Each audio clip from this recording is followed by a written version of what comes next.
I'm a techno-optimist. I believe in the power of technology to transform lives and communities, just in the same way I believe in the power of entrepreneurship to do the same. I believe that we don't know the ramifications of AI. I think we're at a moment where it's at the early stages. It's very easy to draw a lot of different lines and draw conclusions based on whatever agenda one might have. And I believe that we should be thoughtful about what AI means to employment and work. But I also just don't fundamentally believe that we yet understand what new things will be created, what opportunities will be opened up by AI. I don't believe that people will just stop working, because I think people derive value out of work.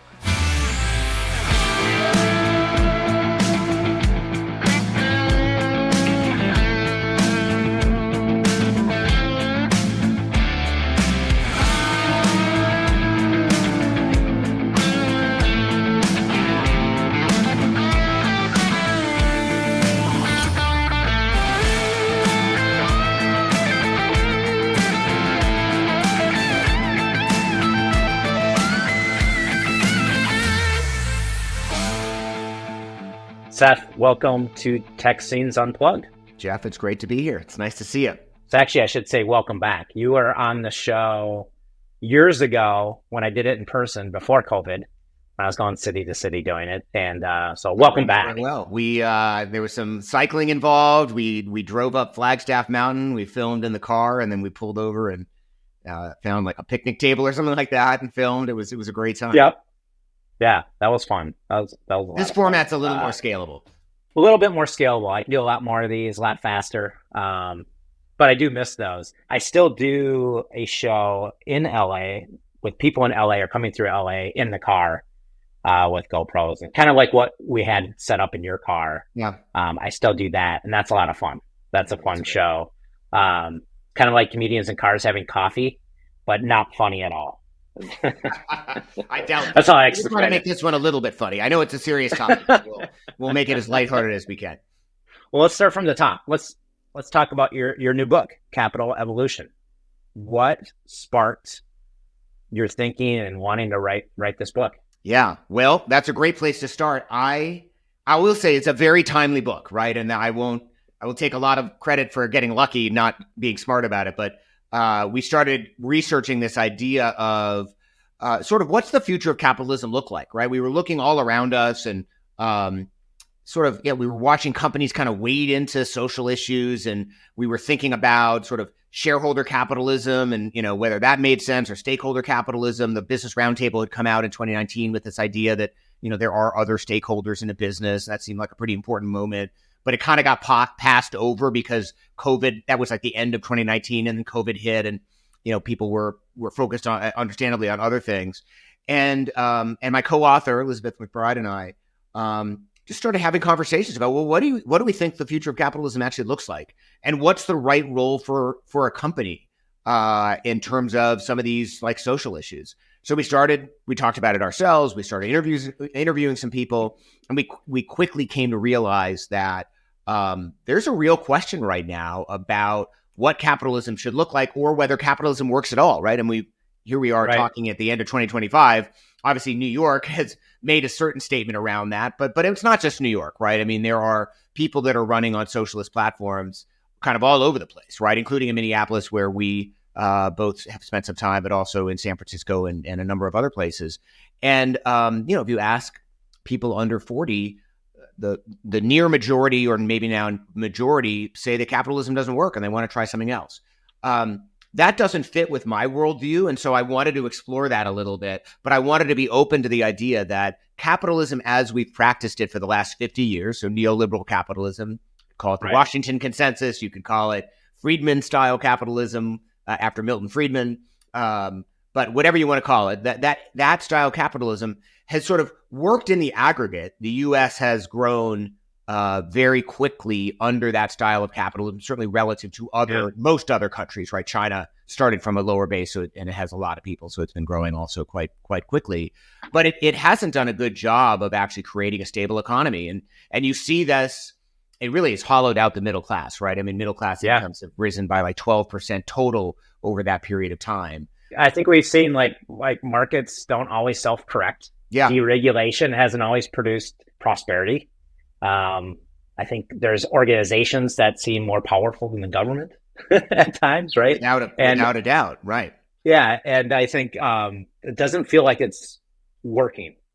Yeah, it didn't feel sustainable to us. There certainly echoes back to the late 1920s, right? And there's a great book by Andrew Ross Sorkin that just came out. He was the author behind Billions, the TV show, and a bunch of others, Too Big to Fail, some other stuff that people have heard of.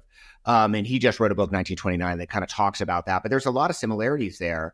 Of course, what resulted from sort of the end of that longer era, right? So it was the late 20s, and then we obviously had the Great Depression, and then the New Deal, and ultimately the Second World War. But at the period of time between sort of the end of the Second World War and sort of the beginning of the 70s was a time of both higher economic growth overall. So the overall economy was doing better, and a better shared economy, right? The middle class in particular was doing quite a bit better. And that started to change sort of in the 70s, late 70s. I think not incidental to the fact that Milton Friedman published his book in the late 60s, and then his paper in the New York Times about shareholders were the only thing that corporations should focus on in 1970, and really kind of gained hold, in particular in the 80s under Reagan and Thatcher, Reagan here in the U.S., Thatcher in the U.K. And, that's the world we've been living under. And Elizabeth and I wanted to really question that, say, hey, wait a minute. Is this the right form for capitalism? Is this in part to blame for our fractured politics, for the rise of populism, both on the left and on the right, right? If you look at the underpinnings of what people talk about, both people that call themselves socialists and people that call themselves MAGA, the underpinnings are actually pretty similar, which is probably why there are a non-inconsequential number of people, double-digit percentage, who voted for Trump and then Mamdani. As crazy as in some respects that sounds, it's not crazy if you think about like what's driving this desire to try something new, whatever that is, like something's not working. Right. So we wanted to write about that, and we ended up talking to some really amazing people to get their opinions about it. Some were CEOs, including CEOs of some of the largest companies in the world. Jamie Dimon from JP Morgan, Dan Schulman from at the time PayPal. Now he's the CEO of Verizon. And people like Lisa Green Hall, who's a pioneer in impact investing, whole bunch of other people that have started businesses, maybe not household names, and then lots of people who are workers at various levels of companies, and then a handful of academics as well, because they like to talk about and study these sorts of things. But one of our observations was most of the books about the future of capitalism fell into one of two categories, neither of which were particularly interesting to us. One was they were written by one group is they were written by academics, and they were very sort of these ethereal mind ideas, whatever, but not particularly practical, and written by people that really didn't have a lot of history in business. And then the other was sort of a personal story style, how should capitalism evolve, usually by a CEO of a company that had done well by, treating its employees well and things like that. And they were sort of pontificating on, here are the things that I did over the last 20 years and other people should do those too. And what we felt like the world lacked was a serious book, but very accessible book about the future of capitalism, written by people that actually live it day to day and can speak sort of in normal human language, but we're trying to like prop ourselves up or tell some story about what an amazing job we did doing this thing.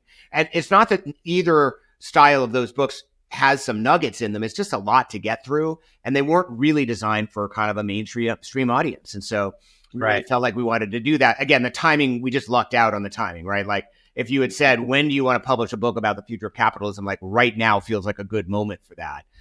So hopefully your listeners will agree and they'll go pick it up, because it's a really interesting and thought-provoking read from my perspective.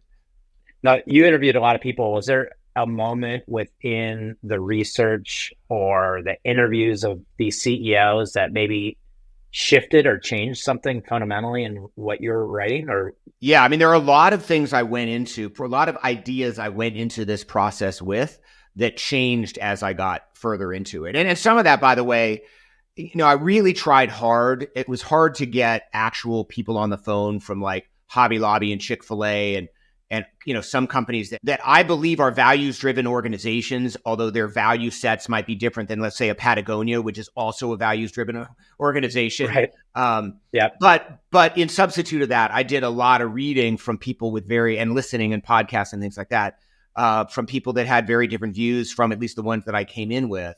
And I felt like I was much better off having done that. In fact, there's a residual to that, which is I continue to listen to and seek out voices that don't necessarily agree with my worldview, because I feel like we have just, as a society, have become so insular in terms of who we deal with and who we listen to and talk to and interact with. And I didn't really realize, I mean, I knew it was sort of a thing, but I didn't realize just how much that was leading me to sort of tunnel vision and tunnel thinking. So that was a really eye-opening experience generally. But I had a bunch of views about how much companies should weigh in on social issues, for example, things like that kind of changed as I went through this process and realized, like, I don't really want to have a world where every company sort of has to be identified by their political affiliation, and they got to constantly be worried about, if they support this, then this group's going to boycott, and they support this other thing, and another group's going to boycott. And I think that, I mean, what Jamie said to us was, and there's nuance in this, but was that there's a difference between values and politics, and you would be as a CEO, to understand where that line is and have a very definitive view about one versus the other. And I pushed him on that a bunch, because it's not always clear to me where where that line sits. And it wasn't clear to me. And I asked him about a couple of things, because Jamie has weighed in on a few political issues as well. He always tried to pull him back to values. And I think, one of his superpowers is that he can kind of convince you that, no, this wasn't a political statement. This was a value statement. But I thought about that a lot. And I do think that should be what we strive for, right? Like, you can have a set of values, and those values can guide your corporation, public or private.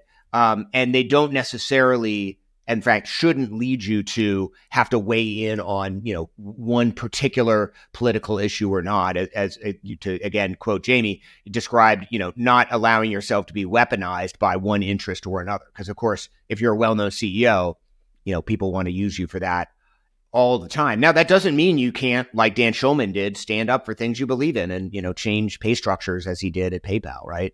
Right. But, one of the things that people often ask me is sort of like, who are the heroes in the story? I keep telling them, like, they're not, right? People are multifaceted. And I was impressed by what many people we met had to say, and I disagree with them on lots of things as well. And I think it's okay to not have like a single archetype, like, this is what we should strive for. This was the person, right? And, I think that that's completely reasonable.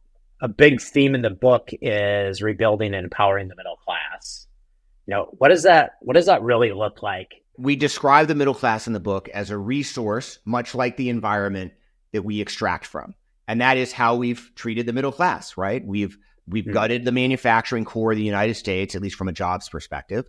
And we have piled debt on the middle class, almost to unsustainable amounts, because we are a consumer-driven society, right? And and I don't just mean consumptive society. I actually mean our economy is driven, right? 2/3 of our economic activity are consumers buying things. And so we're reliant on that, right? And we're reliant on people chasing the American dream, as it were, at least from a consumer perspective.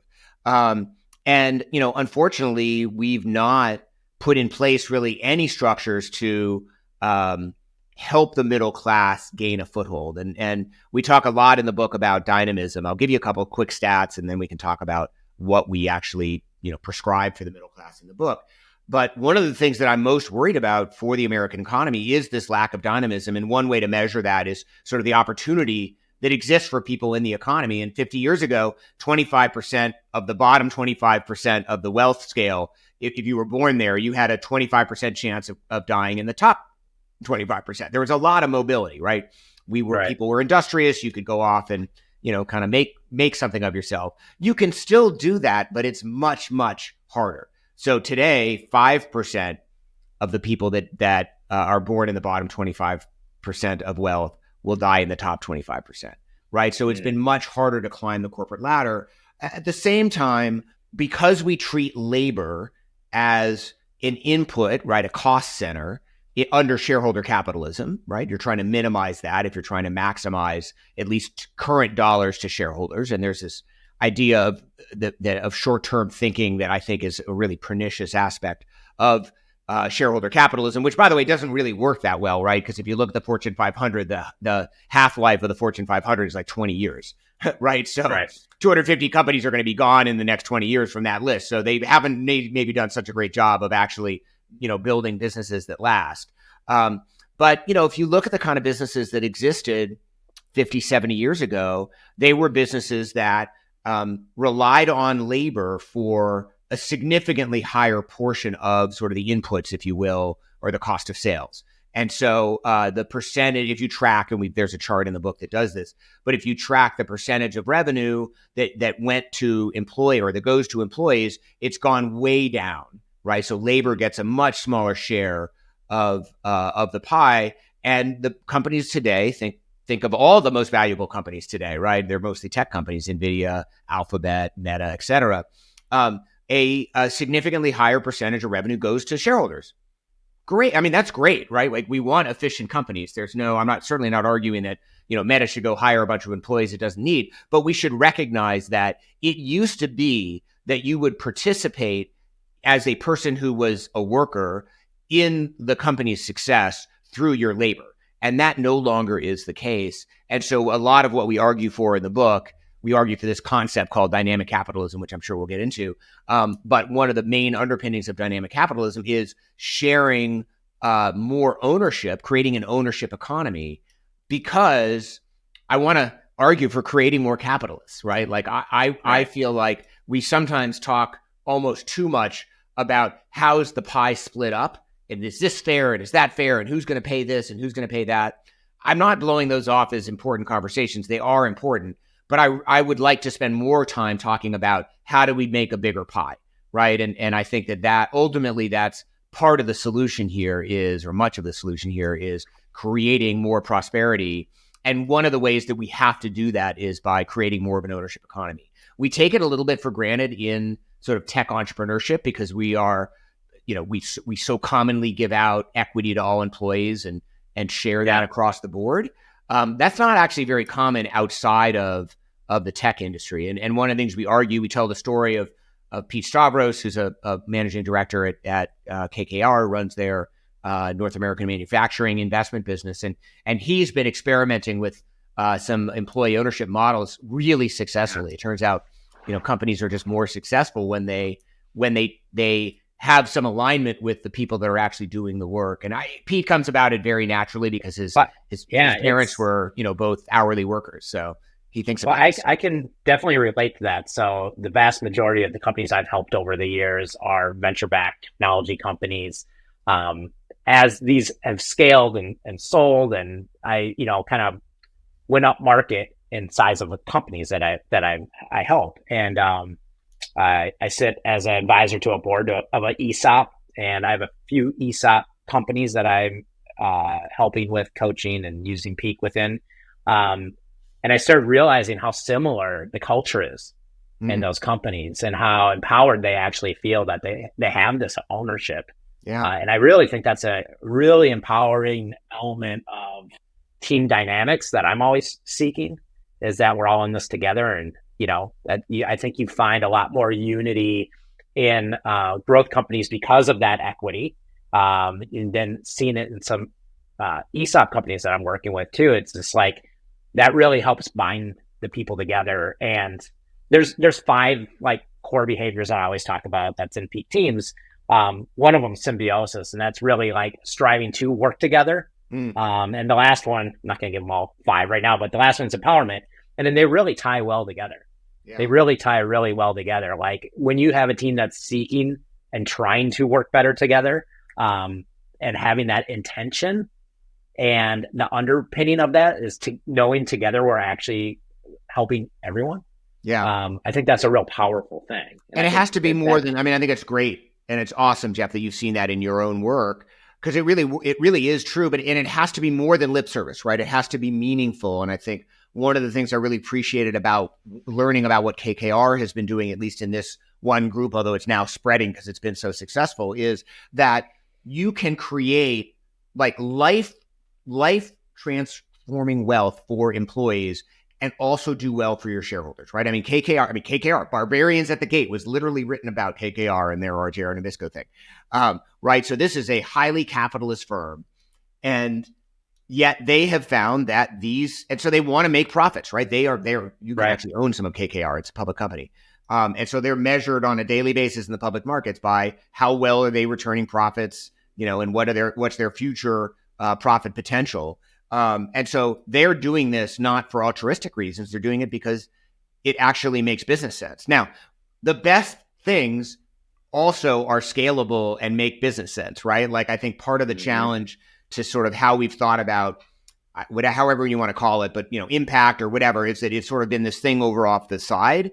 And that's fine. And that there's no problem with that, but you're not going to create real change that matters across our economy unless there are multiple winners. And sometimes in our current politics, I get most frustrated about language that makes it seem like it's all zero sum, right? If someone wins, someone else must lose. And one of the things I particularly hate about our current politics is this pitting of capital against labor in such a way that makes it sound like it's zero sum, because there are so many examples where actually capital and labor working together, and frankly mixing together, right, taking more labor than capitalists, actually creates more value for everyone. And I think that it should not be lost.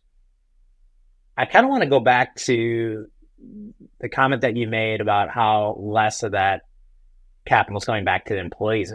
With AI and the efficiencies of AI, I feel like there's going to be less employees. Yeah. What kind of impact do you think that's going to make on this economy? It's hard to make predictions about AI because it's funny because we were tempted to write a bit about AI, but like when you're writing, we have our publishing process and whatever. We submitted our initial draft to our editor more than a year ago, right? So we were like, we wanted to be really careful. We touch on AI, but not deeply, because we were like, right, to be out, over a year from when we submit, most of it. And the last changes we were able to make were in like late June, this year. So even that 6 months. So it's a long process. Just cautious about that. I will say this, Jeff, I'm a techno-optimist, right? Like I believe in the power of technology to transform lives and communities. Just in the same way I believe in the power of entrepreneurship to do the same. And I believe that we don't know the ramifications of AI. I think we're at a moment where it's at the early stages. It's very easy to draw a lot of different lines and draw conclusions based on, whatever agenda one might have. And I believe that we should be thoughtful about what AI means to employment and work and things like that, especially, and I'm mostly at the moment worried about sort of entry-level jobs. Again, that's an example of some short-term thinking, because if you don't train new people, you can get some benefit out of AI for a while, but then eventually your mid-level managers and senior managers are going to retire, and then you don't have anyone to replace them with. But I also just don't fundamentally believe that we yet understand what new things will be created, what opportunities will be opened up by AI. I don't believe that people will just stop working. One, because I think people derive value out of work, right? And I think about that for myself, because I've been deliberately making choices to keep working because I derive a lot of value out of work. Now, that's one person. I should probably not extrapolate too much, but I think in general, people value the dignity of work. So I don't think that goes away. And, when I think about other technology transformations that have happened in the U.S. economy, the invention of the automobile, right? There were a lot of people making their living, a big portion of the population taking care of horses and being a farrier and all of those sorts of things, and the wheel hooper person or whatever they called it, right? And that all went away, but all these new things happened, right? And so the same was true. If we look back, it's probably a little over 100 years now, but 100 and some years ago, 50% of Americans made their living on the farm, right? And then we got industrialized. And then, if we look back 20 and 30 years, and we didn't do this transition very well, but, a lot more people were making money in the manufacturing sector, and we really transitioned into more of a knowledge economy.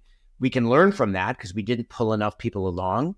And I think that's Right. in part what we're dealing with now. But I give you those examples because I don't know what the future looks like with AI.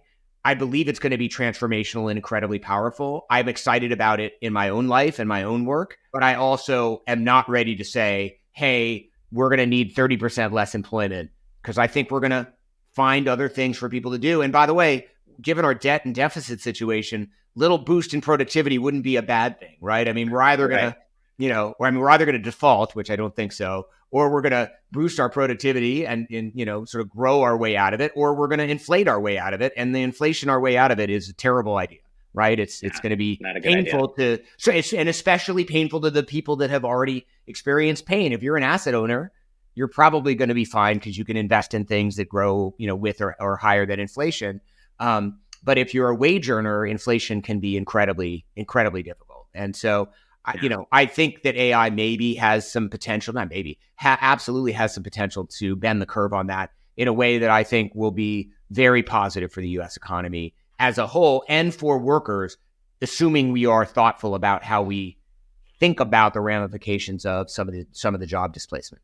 Getting back to capital evolution, and dynamic capitalism, you talk about business and governments, and then we kind of got into this a little bit. If I kind of want more of your thoughts around that, it's more of like collaboration, I believe, actually working today versus it breaking down, right? Like I feel like it's more in collaboration than one winning over the other is kind of the way forward. We want to acknowledge that, the power of government has been diminished, and this has been very purposeful, right? Neoliberal capitalism, it's specifically in the, the quote of Ronald Reagan, right? Government isn't the solution, it's the problem. And neoliberal capitalism viewed government as the enemy. And as a result, the sort of effectiveness, at least, of government has gone down. The size of government's gone up, and that's a separate issue, which is problematic.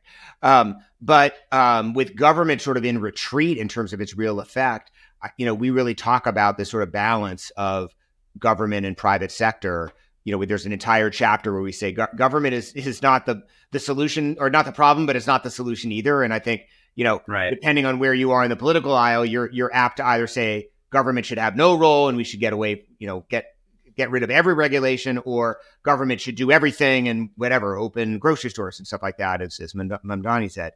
And, like most things, the solution lies somewhere in the middle. We generally argue for sort of the least governmental intervention possible to achieve the outcome that we want. There are some places where government setting guardrails works really well. And actually, we give some examples of these, but there are a lot of very successful public-private partnerships with government. And sometimes the role of government as sort of nudging something along is a great role, rather than them actually having to take ownership of it.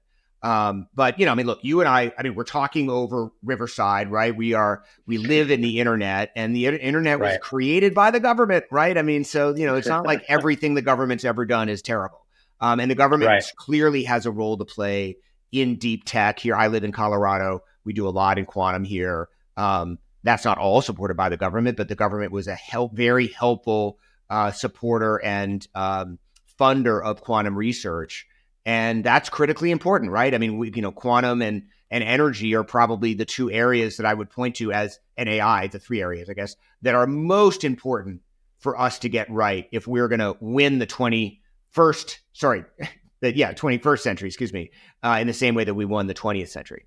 If a CEO was watching this, and I wonder if it matters if it's an early stage, growth stage, or beyond, watching this and thinking of like, what's like one concrete behavior that they could change in the next 12 months to move closer to dynamic capitalism? I'm not going to say one because there's probably several, but if I was the CEO of a company right now, I would start by spending a lot more time outside of the executive suite, getting closer to what's really going on. And we talked to a bunch of CEOs that are really making a serious effort to do that and believe that that's sort of a major way that they get real information. And I think we have plenty of examples, especially right now in government, of like when you don't have information and you are too far removed from the people you work with or ordinary people, then or the experiences of ordinary people, you and me too, right? We're ordinary people as well. But when you're too far removed from that, you can't make good decisions. So if there was one thing, that would be the thing.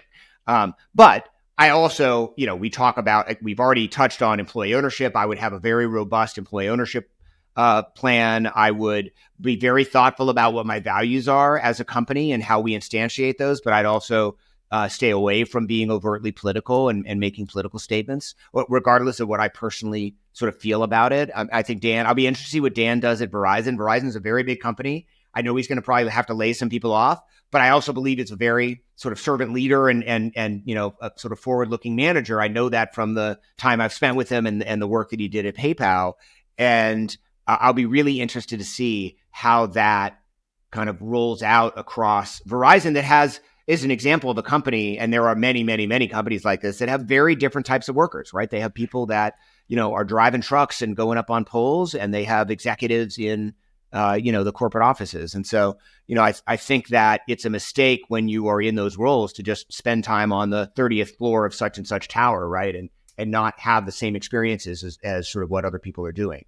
And, it's funny, there was that TV show that was sort of popular. It's kind of kitschy, Undercover Boss, right? But the idea was a good one. I mean, maybe not that you need to like empty the latrines on the 737s as the Southwest CEO, but at least you should have a sense for like, what do people do on the ramp, right? And what are Right. the baggage handlers doing, and what's the experience of your flight attendants, things like that. Like what is actually happening at your business, in the same way that, I'm sure you do the same thing. I want the companies I work with to be very tied into their customers, right? So I think everyone at the company should spend some time exposed to, because it can happen in different ways, but exposed to customers and customer feedback. So you actually understand, why are we building what we do? And when sales says, hey, this button needs to work in this way, or this product needs to have this feature, you can start to understand like, okay, I understand why they're asking for that. And I understand who's going to be the user of this. So all of those things, I think, are very practical things that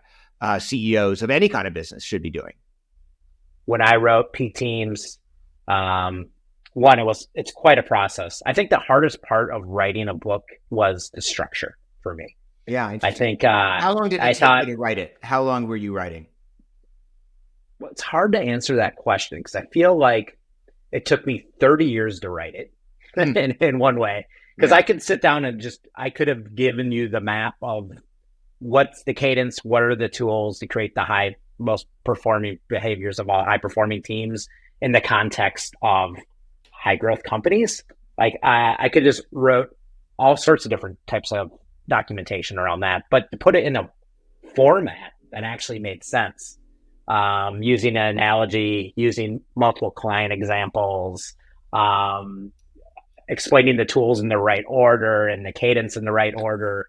And we did a fun little reveal at the end in the book, because of the structure was funny, trying to figure that out. That was the hardest part. So I would say it took 30 years, but it really took me 3 months. And like any good project, I think I was in the middle of the project at one point, and I thought it was never going to happen. Like this thing was going to die. Yeah. Or I was confused. We had to revamp how we were going to, structure it. So, I always laugh now. I've worked with so many companies. Challenges almost make me laugh because I know it's part of the process, right? And I think some people forget that. They get so upset and so stressed out, and it's always part of the process. That's just how we get better. Struggle makes you better, and makes you dig. Makes you wake up 3:00 in the morning with that idea somehow, right? Like, after writing the book, though, this is my question for you: is like, I gained so much more insight going through that process. And then you publish the book, and then you're like, oh, you have more things are lighting up. What's one thing that's kind of come to you post writing the book? Not that you need to have it in the book, but just kind of like you've gone beyond what you actually wrote in the book. Yeah. And some enlightenment. Question. And I have another book too, because we wrote, Elizabeth and I wrote a book in 2000, we published in 2001 called The New Builders. And there's a lot of things about that book, not that I would change, but like I would sort of expand on and extend, right? And the interesting thing, I don't know the last time you read Peak Teams. I haven't read Capital Evolution in a couple months, right? Because we were reading it over and over and over again in the editing process and everything else. And I was like, I got to give it a rest. And I probably should, like, I mean, I need to grab it and like grab some quotes out of it. So I should probably read it cover to cover. I listened to the first couple chapters when I got the audiobook. And so that's, which will also be coming out on December 9th. And so that was kind of fun as well. I think that what I would say is there are some areas in the book where I would love to expand on some of the ideas, right? I'm a little bit surprised might be the right word, but by the amount of times, a number of times that people have asked me to sort of translate these ideas into public policy. And I had not thought we were writing really a policy book. We have one chapter, and I actually wrote this chapter. And generally speaking, Elizabeth and I kind of all wrote all the chapters, but this particular chapter, I'm sort of into policy. So I really did the majority of the writing on it. And it was about policy, but I would love to expand on both some of those individual ideas as well as just overall, like what are some other policy implications of this? Like how do we actually bring what we call dynamic capitalism to life? So that's probably the area that I think I would point to is like, yeah, I should spend more time fleshing that out, right? So I can talk about it a little bit more and come up with some other ideas. Yeah, that's really interesting. But I like it. I mean, I don't know how you found the writing process. I love writing. And I think a lot of it for me, I have realized now is my mind is a very messy place, right? And I sort of have a bit of ADHD and it's hard for me to quiet the noise in my head. I'm constantly thinking about things and I always carry a book around or at least a voice note thing where I can like make notes because like stuff passes in, then it goes out and I just like need to get it out of there. And for whatever reason, when I'm writing, everything gets nice and quiet and I can really concentrate. I really appreciate that about the writing process. I would have never guessed I would have enjoyed writing as much as I did. I just enjoyed the whole process of it. Obviously, like I organize companies for a living. It's kind of if you really boil down what I do when I go in these organizations, is like I get them to work together, but help them figure out how to organize themselves, right? So I'm a natural organizer. So structure and thinking of structure is like the most interesting part of it for me. The content I already had, it was just like, how do we want to put that in a book that make it interesting and fun to read, and compelling? And so I absolutely love the process. I'm in the process of writing another book. How I kind of think of it is like capturing the signal. I feel like as a musician too, right? When you're playing music, especially when you're improvising, you're listening to everybody else and you hear what you want to play. For me, like on the guitar in my head before it comes out on my hands, right? Like, so like, I feel like I'm more of a transistor in this situation of like, and same thing when I'm working with clients. Every client I work with, every problem I deal with helps me help other companies.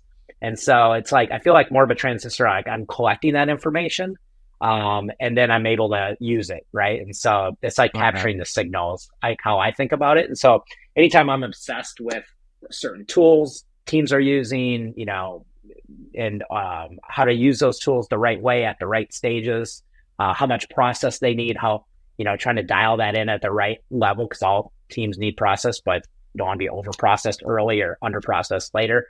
That's all kind of like capturing that information and trying to distill it and trying to use it in the right way.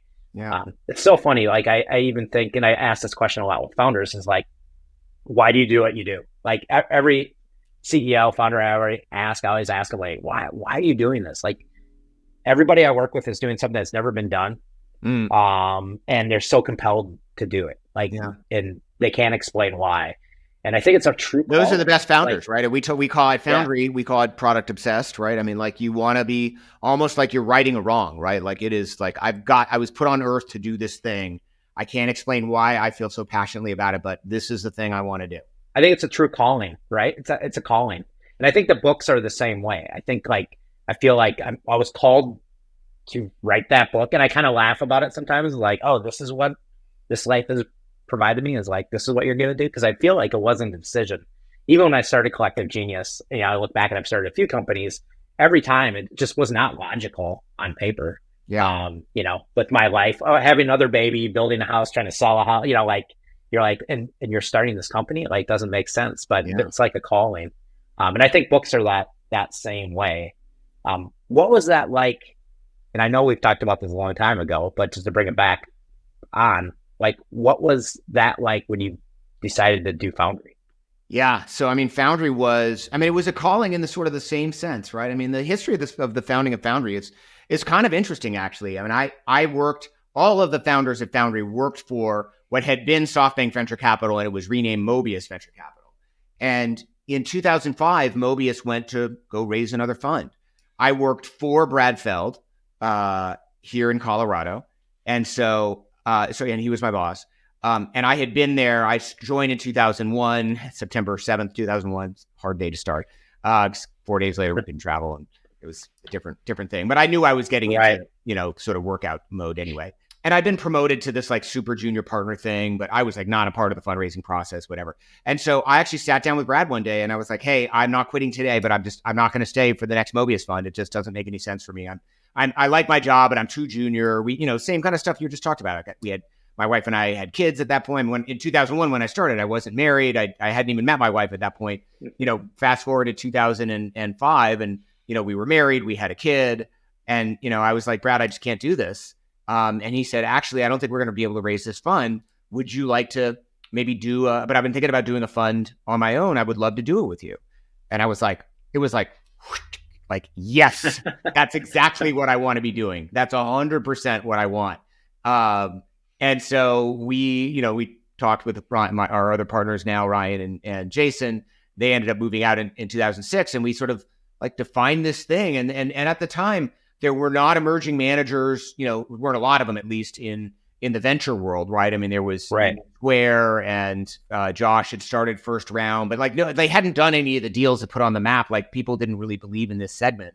And so we really had to be missionaries for it and go out and raise that first fund. So it from that perspective, very much fits into what you just described. And we really wanted to pursue venture in a bit of a different way, including just being able to build a national firm from Colorado, which hadn't been done before.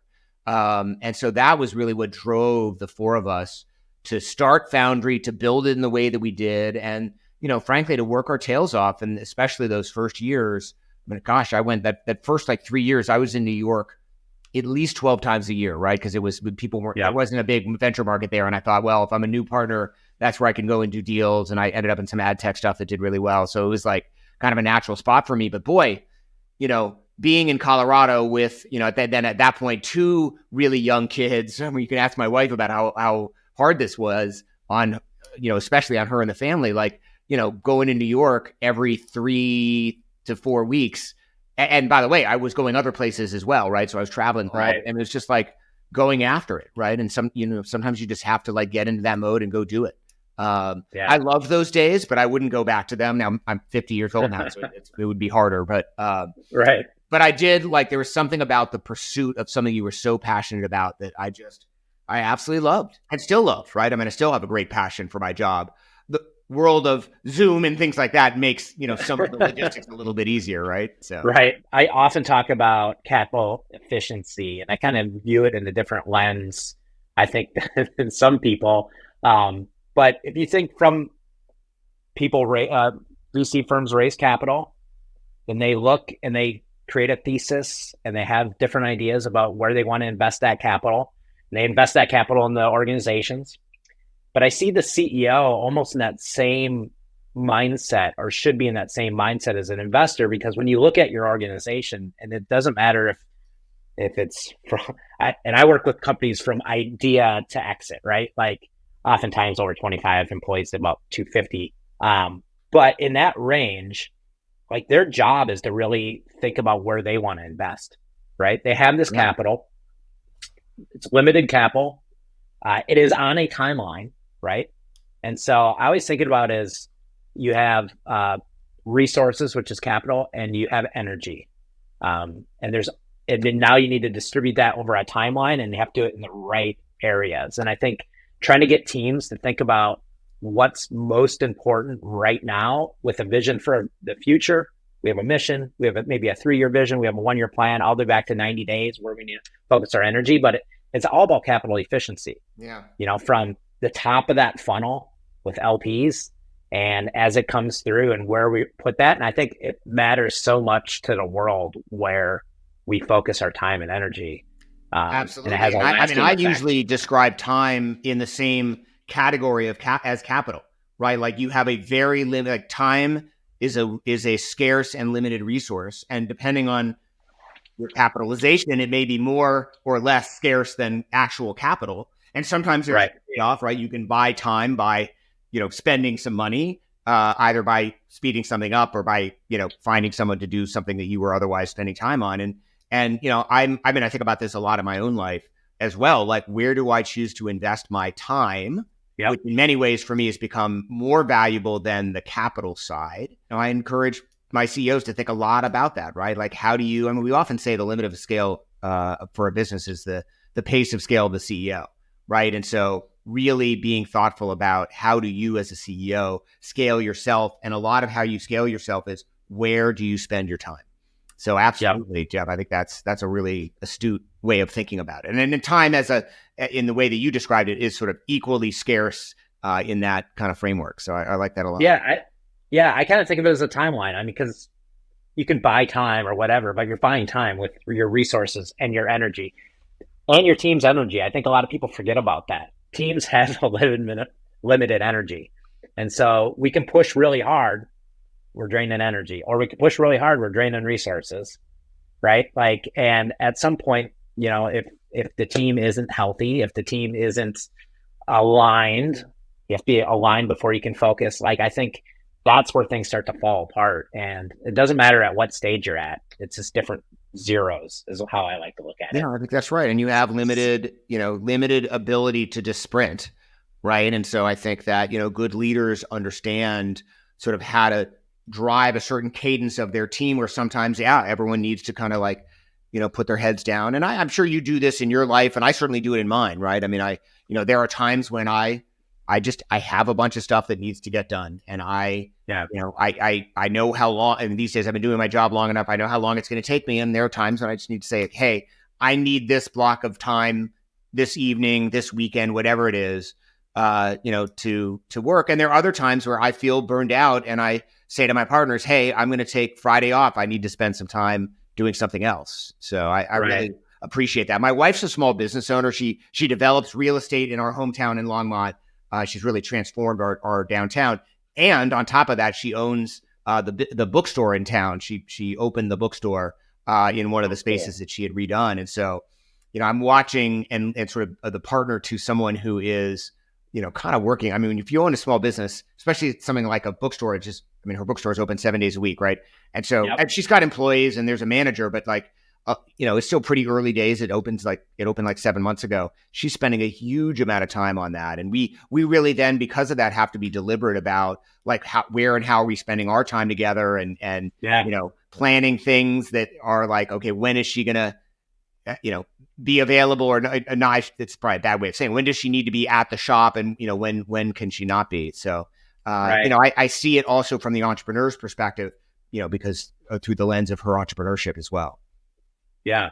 And there's always something to do at the bookstore, right? I mean, I feel like, I like to watch football. So I'm watching a football game and I'll go find her, at 8:30 or 9 at night. She's like sitting, at her desk or in bed, working. Right. And I'm like, what are you doing? And I just, I was watching, I didn't notice that she had wandered off, and she's like, oh, I just, I needed to get some stuff done, or I thought about this. And it's like a 24/7 job, and you got to learn as a CEO and entrepreneur how to like create that space.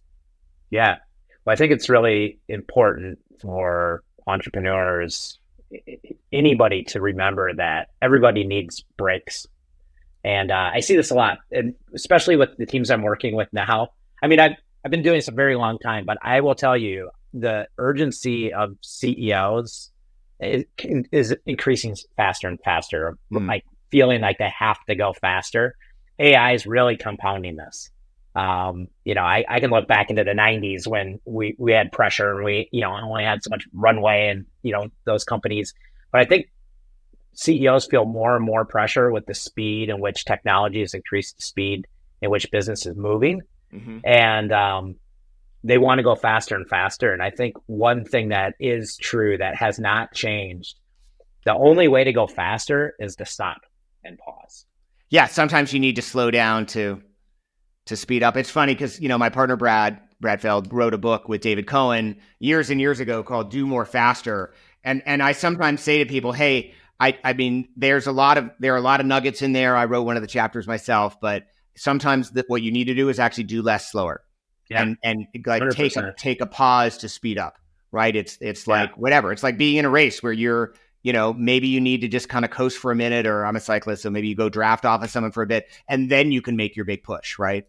I see this with the teams that I work with too. Like we do an annual session, and sometimes teams will be like, "Oh, something just happened. I think we maybe skip it this quarter." I'm like, "No, like you don't see a basketball game skip the quarters or halftime, right? You don't see a football team or any sports, like they all stop, and then they all call timeouts too, right? Like there's times, yeah. But I think having that pause and that cadence, especially in my work where teams can just pause and reflect together on what's working, what's not, and then define what are their problems, solve them, and define the path forward. If you don't have that cadence, I think it's really hard to pace your team correctly, or to know what the capacity of your team is and what the energy level of your team is. And it's hard to get aligned, right? I mean, I find this all the time in my work that it is, I've got some ideas and other people have other ideas, and we're all moving in different directions, and we think we're making a lot of progress.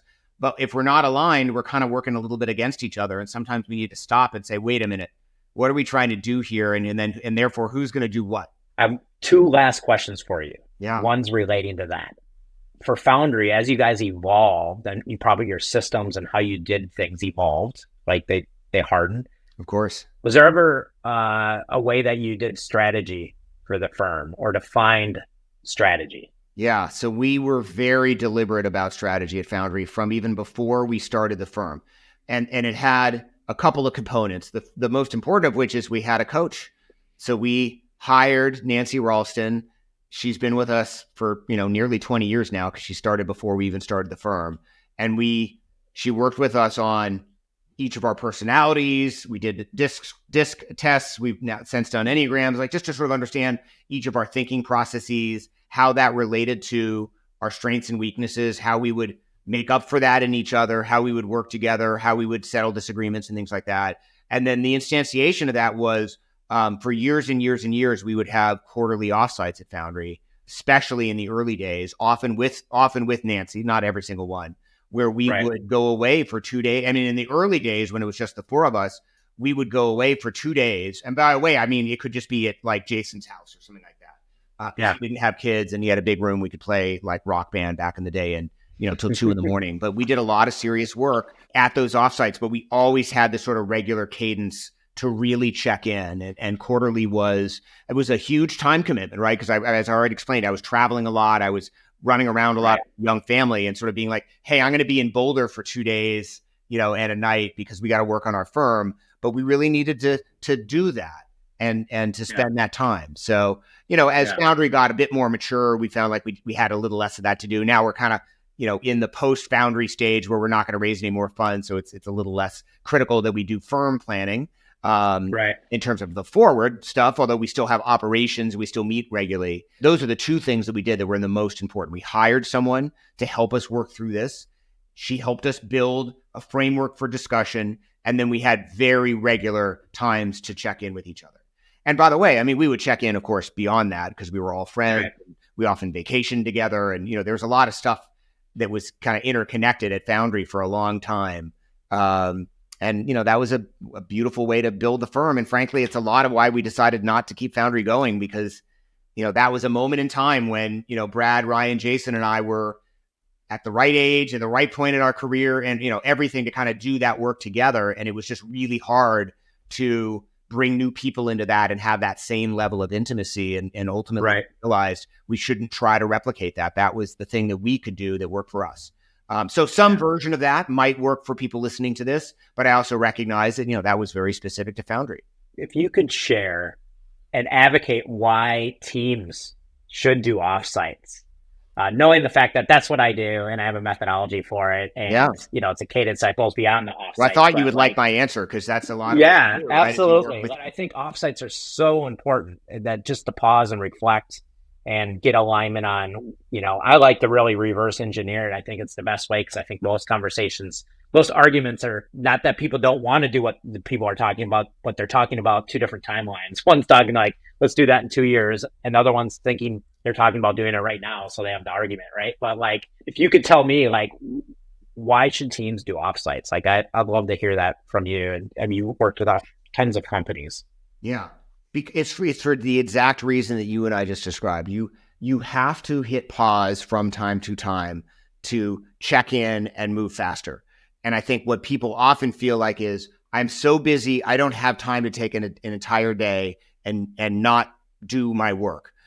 And what I usually say to them is, you don't have time not to, right? Like, you are, like, over time, you become slightly less efficient, slightly less efficient, slightly less efficient. And if you let it go too long, you're wasting 30, 40, 50% of your time because as a group, because you're not aligned in what you're doing and you're not moving and rowing in the same direction. And teams that are misaligned, it is, it's like but people rowing on the, a skull together or something like that. Like, you got to be synchronized.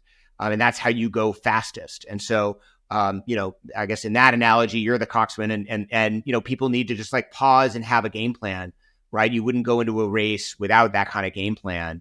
And I think that needs to happen. Again, in our case, it was quarterly.